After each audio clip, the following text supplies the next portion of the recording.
Good day, Dr. Drizga. I'm Adam Gamble, and this is Chris, yes, in your 11 o'clock class.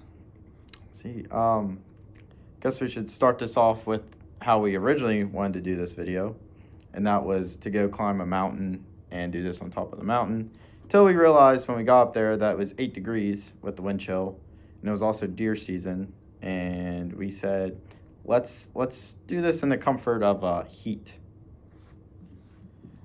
So while we were up in the mountains, we actually chose more specifically the Matsu State Forest.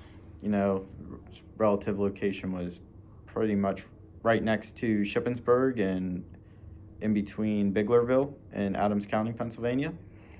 One of the reasons I really felt a need to go there was I've hunted there my whole life, been there my whole life, and one of the things that you had brought up is that that's actually not part of the Appalachian Highlands, and that is part of the Piedmont, which has blown my mind ever since I learned that from your course.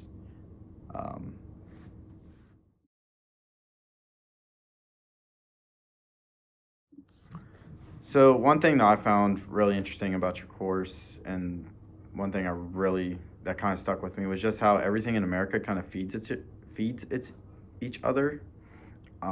Specifically, like one example would be how Appalachia and their coal fed Megalopolis to power the whole corridor. I found it interesting that the way our manufacturing core and our ag core is, you know, that the ag core is more in the center of the country, and then it all just kind of flows out into feeding our more highly populated areas. It's grown more interior and then go out a little bit. There it's all processed, and not just in the food, but into all the other byproducts that, like wheat, for example, it is used in adhesive tape, and then from there it's fed into the to support the bigger population areas. I thought that was really interesting, really neat, something I'll probably always remember. So the first topic I want to discuss that I learned throughout your course this semester is the economic effects and the cost of these boomer bust cycles on all these different physiographic regions, how they placed too much emphasis on one primary basic economic engine, and over a period of time ended up not diversifying and spreading out their specializations and ending up turning into areas like the Rust Belt region, and in the same breath having other regions flourishing because of these economic effects, both good and bad, and just the overall impact that it has on the country as far as manufacturing and agriculture goes, how it feeds like the whole nation. So I just think that is just very profound.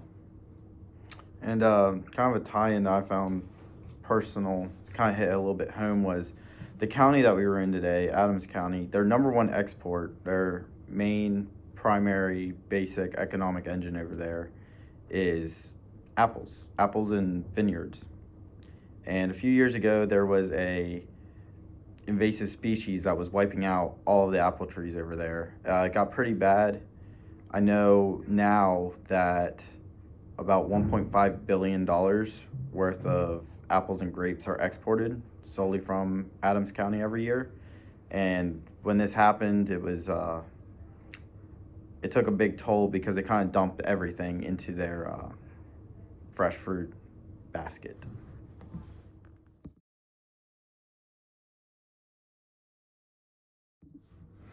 So my second topic that I'd like to get more in depth with as pertaining to the assignment is just how, for example, Detroit, Michigan used to be the pinnacle for vehicle manufacturing within the North American manufacturing core.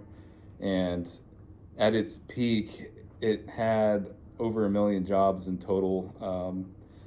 And due to the multiplier effect and the different epochs that appeared throughout different eras of economic growth, and how automation came in and affected all these different manufacturing jobs over time, and how we have steadily transitioned to more heavily automated systems to manufacture a lot of our core components in the country, how that affected places like Detroit on such a wide scale. And it's happening all over the country. It's happening not just inside of the Rust Belt or the North American Manufacturing Core, but a lot of different regions of the country have been affected by this revolution that has taken place within the manufacturing industry. And drawing on another example, as far as the strategy that goes into building up these empires and advancing these industries into the modern day, like automation. Amazon's headquarters, which their primary headquarters is located in Seattle, where I'm from, and their second headquarters, how it was strategically placed in Toronto because of how it is, such a highly urbanized metropolitan area.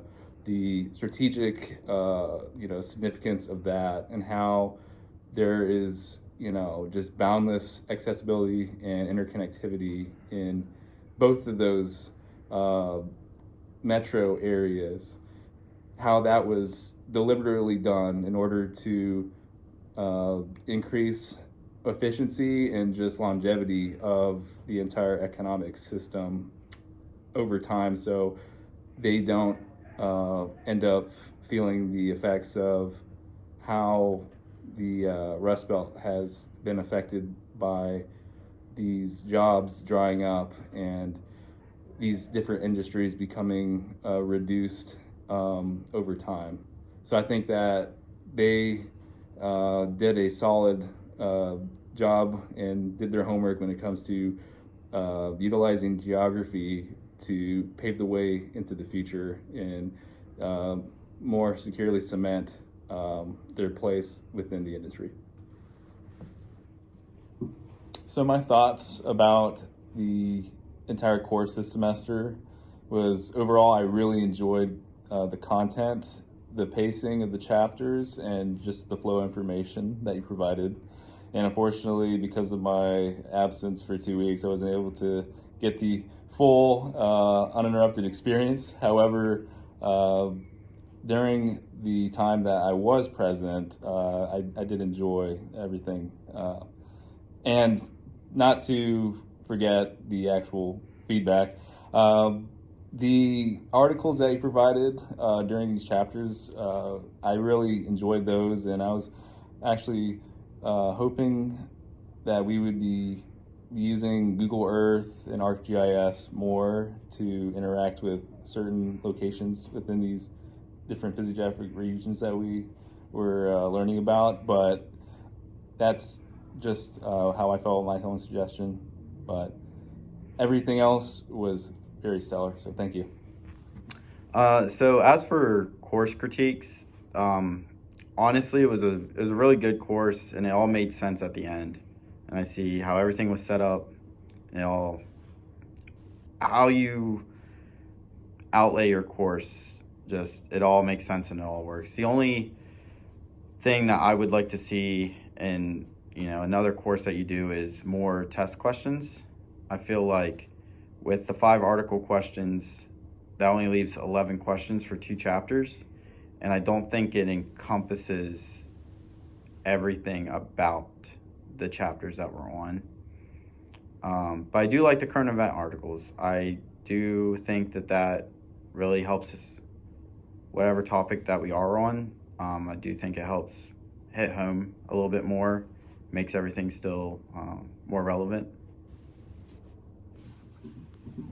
So my thoughts and reservations on the course thus far this semester is I thoroughly enjoyed all the content that you provided, the flow of information and the pacing of all the chapters. Unfortunately, because of my status, I was able to go and participate in some extracurricular duties, but I really wish I was present for those lectures. However, during that chapter, okay,